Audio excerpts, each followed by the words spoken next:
days. So NSER socioeconomic registry is an all-encompassing data set to provide a full spectrum of household-based status of poverty and well-being across the country. NSER has been evolved over the years as the most reliable data set used by a variety of stakeholders, including public sector institutions, policy think tanks, and development agencies for designing social protection and poverty alleviation programs and interventions. We carried out this exercise for the first time in 2010-11, as we mentioned in our video, that when we conducted this exercise for the first time, it was purely a paper-based exercise. So we collected the information of around 27 million households at that time.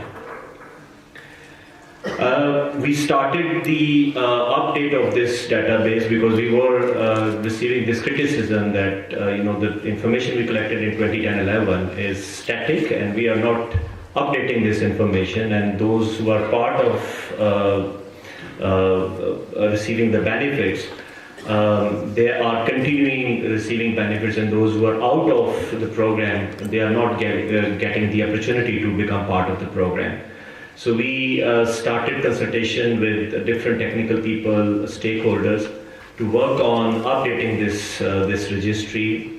We consulted with all provincial departments, we consulted with technical leads, we consulted with economists, and we basically tried to develop a model which will not only enable us to update this registry, but also give us an opportunity to make it dynamic.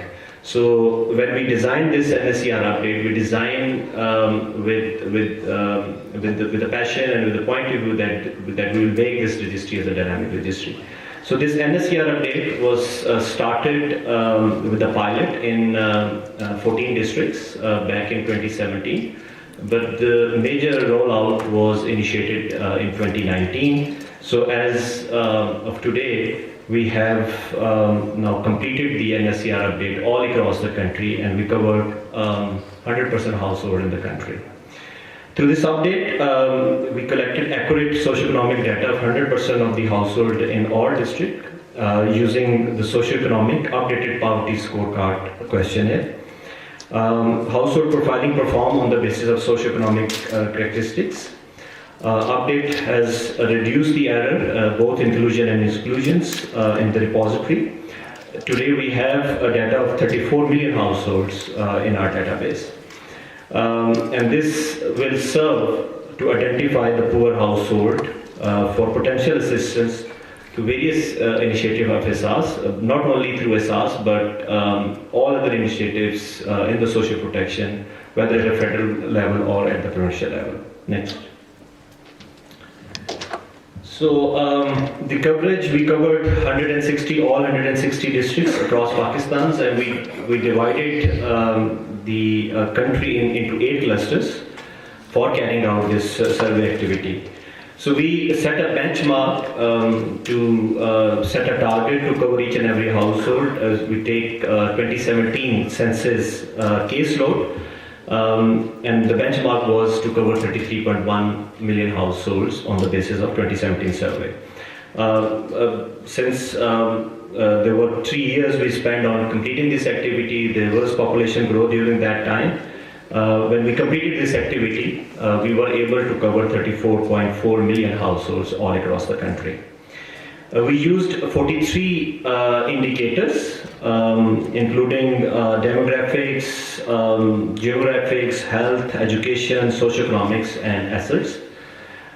We used proxy test approach, which is most reliable for targeting the poorest of the poor, and we use CAPI-based repository of Pakistan with minimum error. So with the help of CAPI-based approach, we try to reduce the error rate that we actually observed during our 2010-11 survey activity when we carried out this survey through paper-based approach.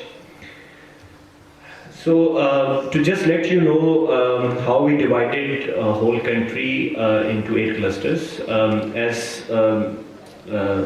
Madam Chairperson explained, the innovation we brought in during our survey activities. So we changed the model. We started with an NGO-based approach, but we during the implementation changed the design, and we actually involved other institutions, and we institutionalized this activity. We seek help from the education department from the different provinces to complete this survey activity. So we divided the whole countries into 8 clusters. In AJK, GB and KP, we carried out this activity through teachers following the census approach.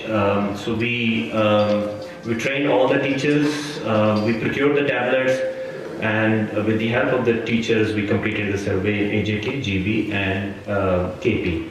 And in some part of Punjab, we also, like in 4 or 5 districts, since it was, as I mentioned, a digital survey, we are collecting the GPS coordinates of each and every household. So there were areas where there was a security concern. So in those areas, we also use teachers, areas especially with the bordering districts with other countries. In Punjab, we used NGO for collecting this survey activity. In Sindh and Balochistan, we again use the services of NGOs to complete the survey activity. In some parts of Balochistan and Sindh, we also use the services of NADRA to carry out the desk-based survey to complete this activity. So this was how we actually divided the whole country into 8 clusters. So we use mixed approach. We use NADRA for areas where we observed some gap in door-to-door activity survey.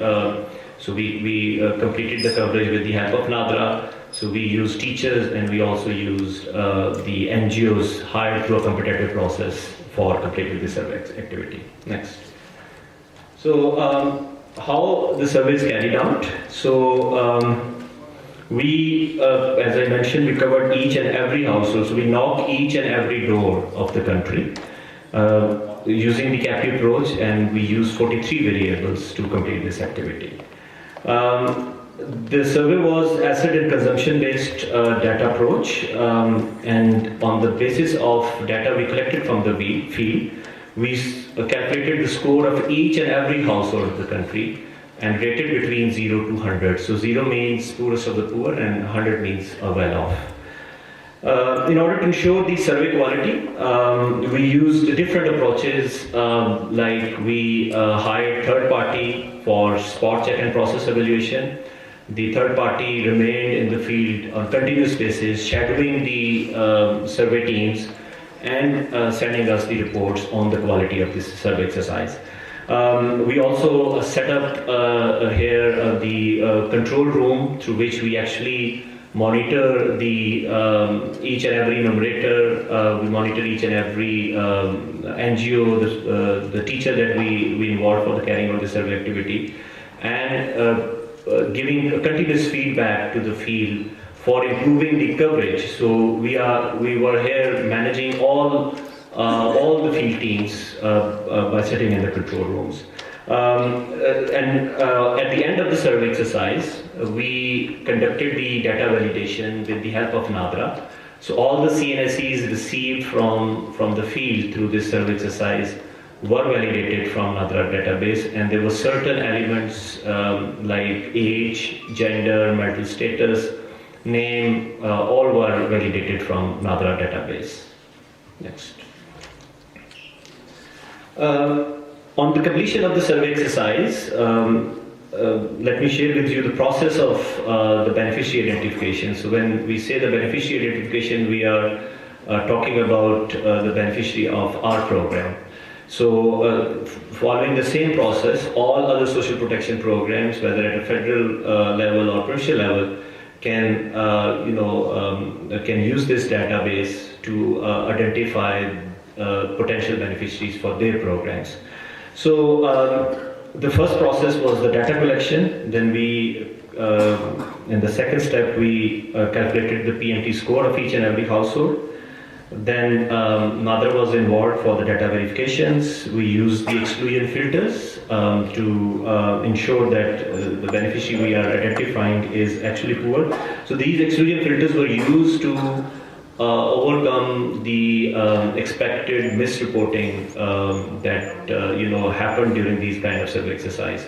So if someone reported wrongly in the field during the field questionnaire survey, so we can exclude that particular family with the help of these filters, which we actually link with other institutions, and we are strengthening these exclusion filters in the future as well, and linking our database with other institutions as well.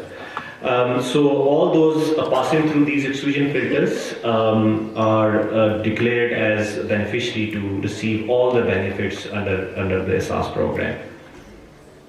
Next.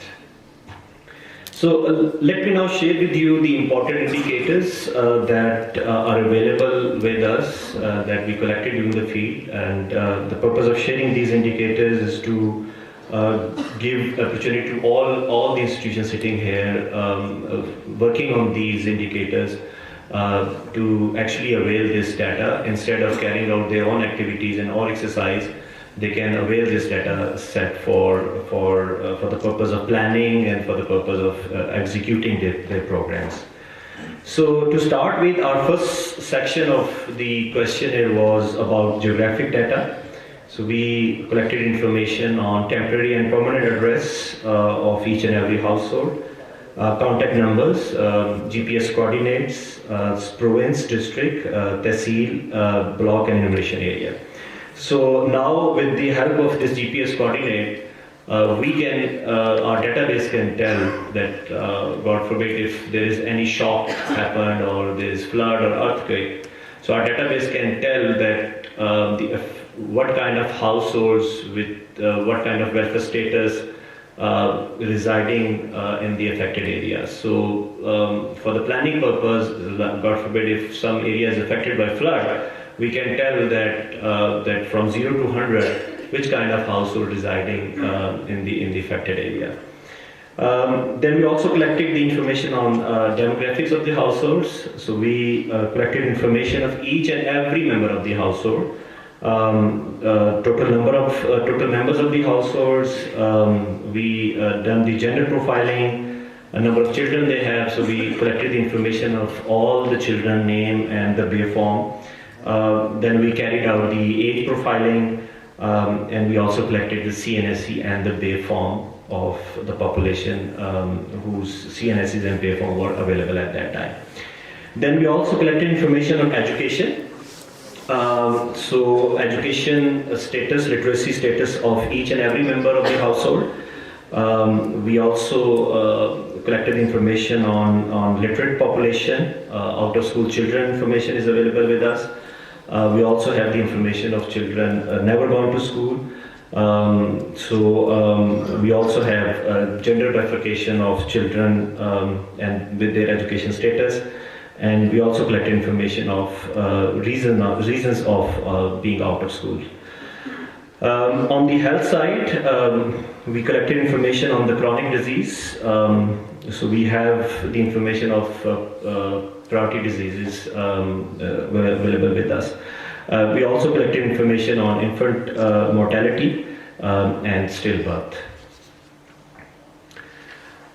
We also collected information on differently abled persons. So all types of differently abled persons data available with us. So we collect information on upper limb, lower limb, mental, hearing, visual, so all type of disability data is available in our database.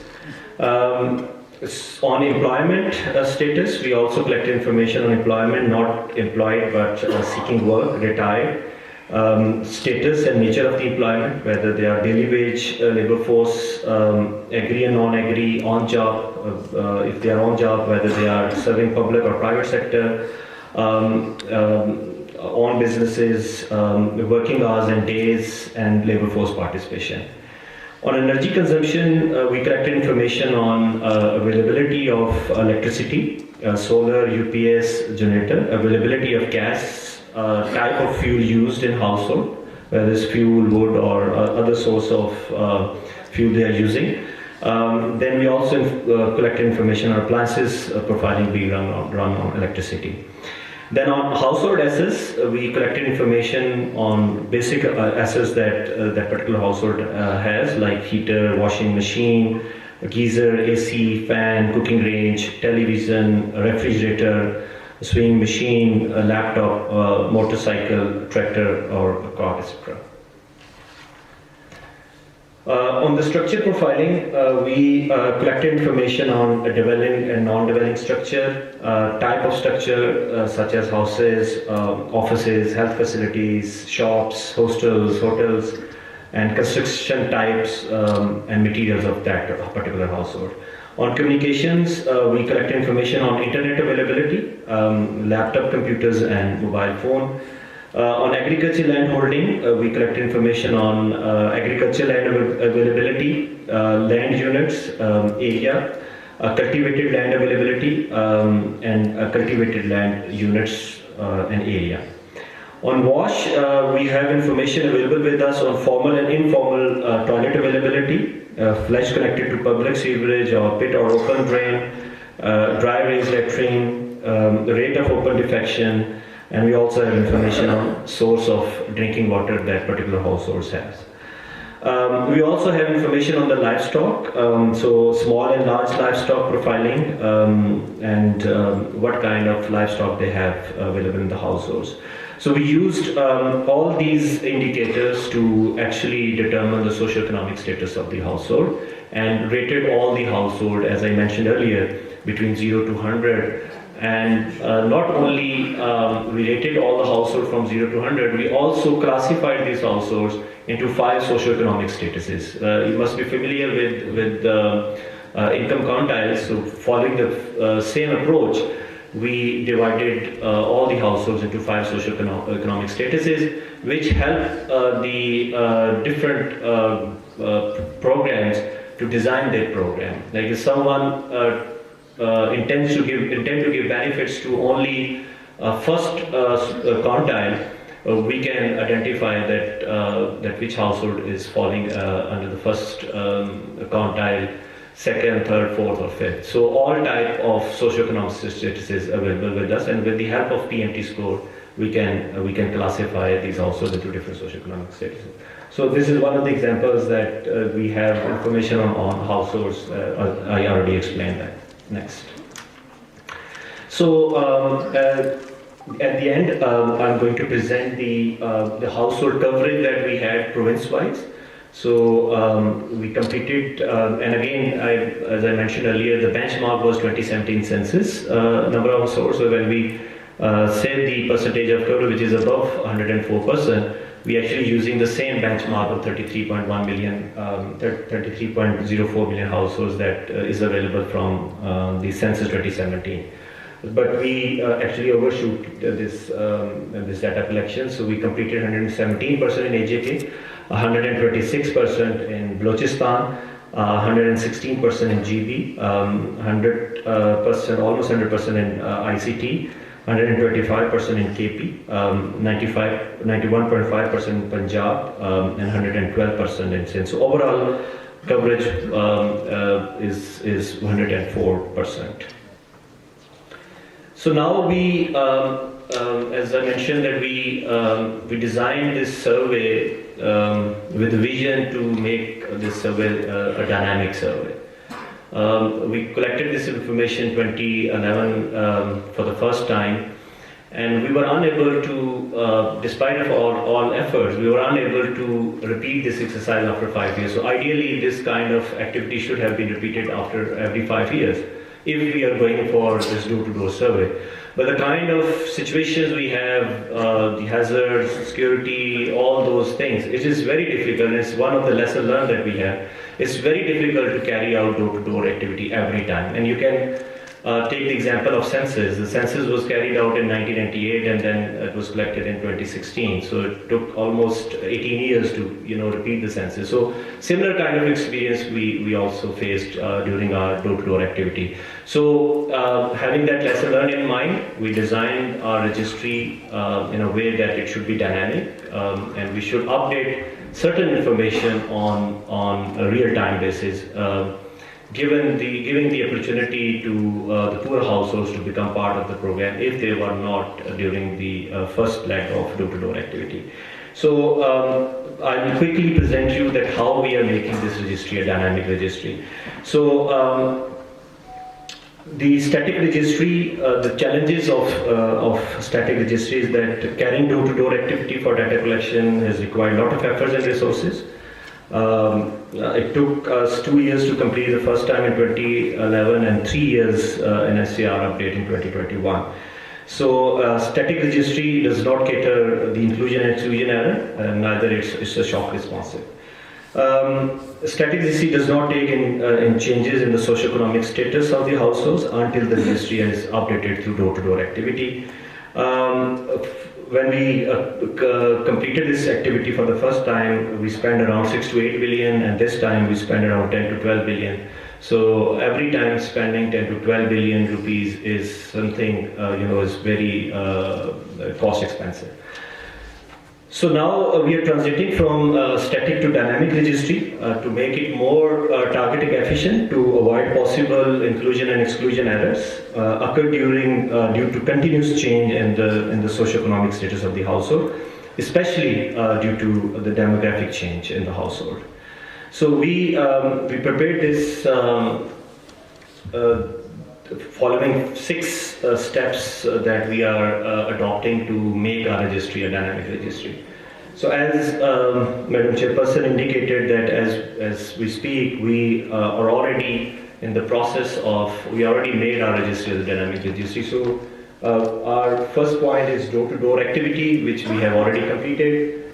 This type 1 is the update of missed information. So we established desks all across the country. We have established more than 550 desks all across the country at the sea level to cover the missed out households, to collect the missing CNICs during the door-to-door activity, the discrepancy resolution that occurred during the data collection, update CNICs of all adult members.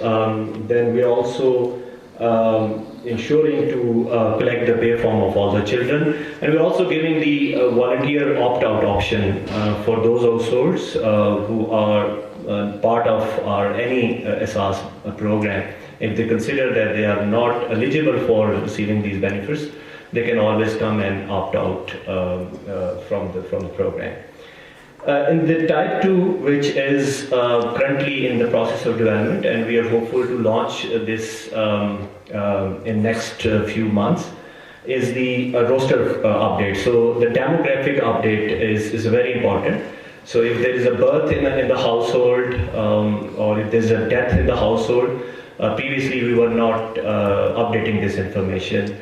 Because if there is birth in the household, there is extra burden on the household, so they should get the opportunity to become part of the program and update their information. So in the dynamic registry, we are giving the opportunity to the household to record their birth registration, death registration. They can update their marital status.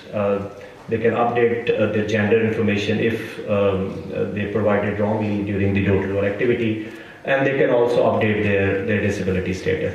So when we will enter a child or will make him part of the registry, we'll collect information on all the variables that I explained in my previous slides.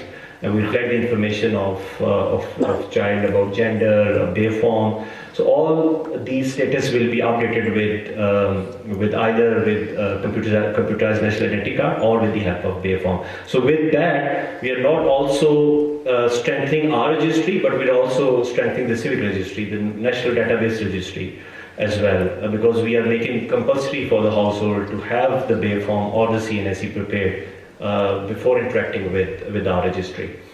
And another criticism that we faced was that our registry was not shock responsive. Like if there is shock happened, and if family or household lost their assets, we were not giving the opportunity to that particular household to update their socioeconomic status. But with this dynamic registry approach, now we are allowing the families or the households affected by any shock to update their socioeconomic status. So they will be processed through, again, a fresh survey. They can update their assets information, they can update their demographic information, and this will only be for the household residing in the shock responsive area.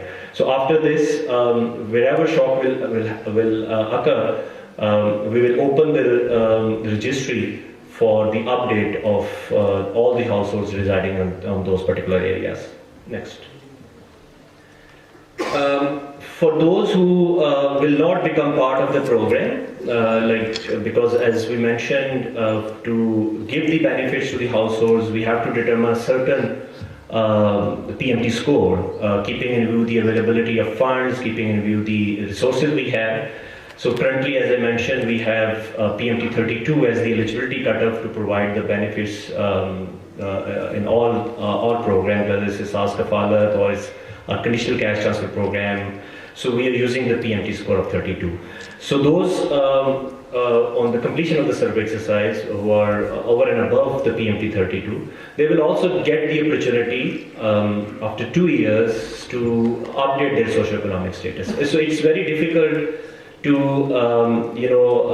operational this thing on real-time basis, because if we are carrying out the survey of one household today, and if that household is ineligible, they will probably come again and again to update their assets information. So for that, we have to lock a period in which I think we thought that we should restrict those households to not change their assets information.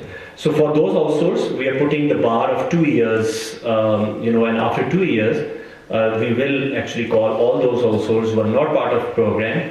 They can visit our desk and can update their socioeconomic status. So the demographic information can be changed at any point of time. There is no bar, but in order to change the assets of the households, there is a bar of 2 years that a household will have to follow. And we will then mobilize all the households after 2 years to update their assets information through our desks.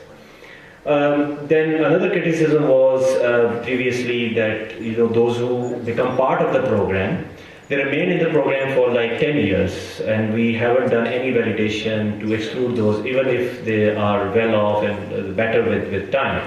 So in order to cater that aspect, we are also recertifying our existing beneficiaries, those who are part of the program under the eligibility cutoff.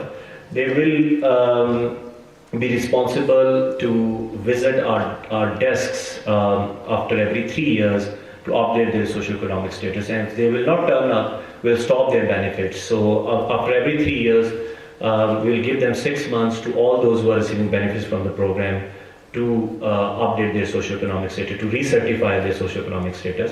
And once they will done, they will their socioeconomic status will be redetermined, and we'll see whether they are still eligible to receive the benefits from the program or not. So after 2 years, we will invite the non-eligible households. Like non-eligible household means that those who are above the PMT score, and after 3 years, we will invite the eligible households, those who are receiving the benefits, to update the information. And on completion of the 3rd year, we will take 6 to 8 months to calculate their socioeconomic status, validate their information through third party and NADRA, and we will recalculate their PMT score after 3.5 years. And you can say that in 4 years' time, the registry will automatically be updated in terms of their assets related information.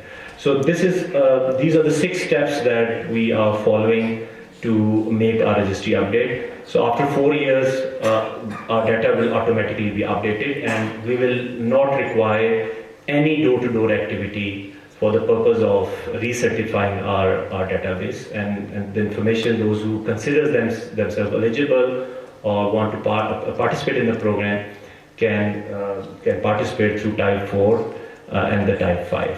So these are the dynamics of how we are making our registry update. So with that, I'm concluding my presentation. If someone has any specific questions, we can quickly have one or two questions in order to give more clarity on this.